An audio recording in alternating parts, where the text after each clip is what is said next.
So yun mga kagre, magandang umaga na naman muli. So hello YouTube, ang tagal-tagal natin hindi nag-update sa YouTube. So ito na yung ating mga tanim mga kagre dito sa Mindanao. So 1 year na tayo dito sa Mindanao. So, ibig sabihin ito na yung mga naumpisahan natin simula nung pagdating natin dito, ginawa lang natin tong mga binhi na to. So ngayon mayroon tayong naputol dati. So ngayon nag-ano na siya. Tawag nito followers na. So, ito na yung followers. Ang gagawin natin dito mga kagre, kasi hindi natin to na sundan. So kailangan talaga natin magtira ng isa. So halika, lapit mo rito. So pili tayo ng saan tayo hiyang. So sa tingin natin. Kasi talaga mga kagre ay hindi maganda yung ganito, tatlo. Tingnan mo. Tatlo yung lumabas. So ito pwede natin itong ilipat at itanim, pero ang gagawin natin dito kasi kasi itong mga subwal na maliliit ay siniship naman natin. Kundim natin itong dalawa. So kundim. Ibig sabihin kundim para magsakit kasi ng marami ng panibago. Taray natin. Pero importante yung tools natin dito lang natin gagamitin sa puno na to. So pilihan natin. So ito yung napili ko sa tanggalin natin to.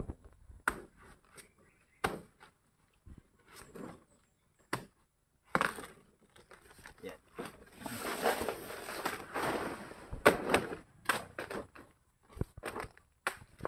So ayan, isa. So hindi kasi maganda mga kaagri pagka dalawa yung sabay kasi mahirapan. Ito nga yung ating mga mother ay kita mo wala tayong mga follower masyado kasi naagad. So mga activity ngayon, ayan nag-umpisa na magbunga. Halika rito. Ito yung mga ginagamit natin na pangtukod. Ito, kailangan natin gumamit ng pangtukod kasi nga yung follower ay agad na agad. So tingnan natin dito, marami nang sa ating mga mother plant.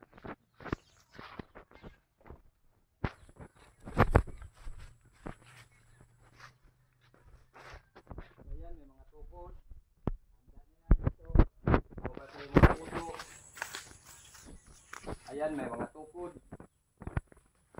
So, din yung pag-i-spray at saka pagbabaging ng mga bunga. So, ginagawa din natin yan.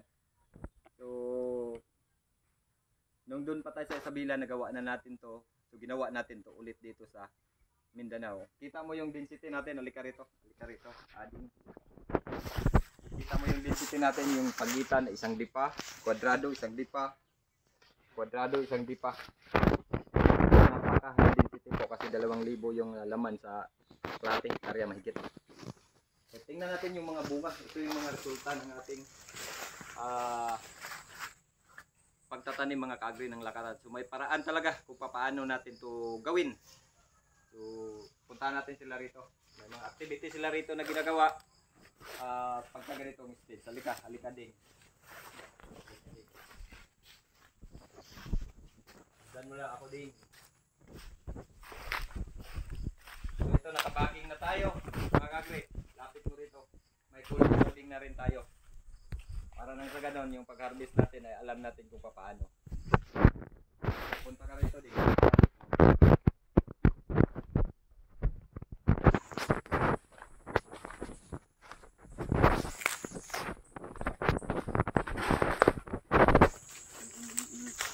At ito ay pa-flowering na rin. So ayan, yung buyog. So bakit tayo nagpa-flowering? Yun ang sinasabi ng iba, pwede namang nagpa-flowering tayo para nang sa ganon mabalot natin, maiwasan natin yung pag-invite ng mga insekto kasi nag-invite yung bulaklak. So doon mangyayari kasi yung makagat o yung diamond spot na tinatawag. So iwasan natin yon. So tara.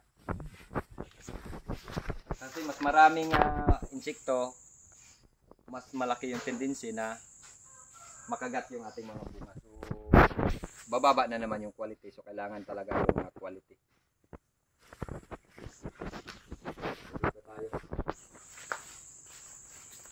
So dito banda ay almost nagbubunga na papunta doon. Doon sa ating mga macro ay nagbubunga na rin.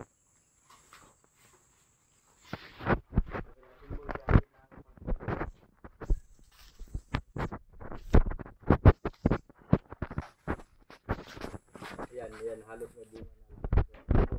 Pero yung followers natin talaga ay naaagad kasi nga sinisip din natin sa ating mga followers yung ating mga followers sinisip dun sa followers. So yun, maraming salamat. In-update ko lang yung mga kasi dito sa YouTube bihira at madalang na tayo nakapag-upload dahil nga pichi-pichi lang yung ating kuha. So ngayon babalik na naman tayo, magpo-focus na naman tayo dito sa YouTube para nang sa ganun mahatid natin yung bagong yugto nung dito na tayo sa Mindanao, kasi dati doon tayo sa Isabela. So pwede kahit saan tayo dito sa Pilipinas, mga activity lakatan po pwede. Sa mahangin na lugar po pwede, may paraan, may timing kung paano. So yun, maraming salamat YouTube. Mga kaagre, maraming salamat. Mabuhay tayong mga farmers, lahat ng bagay ay may paraan.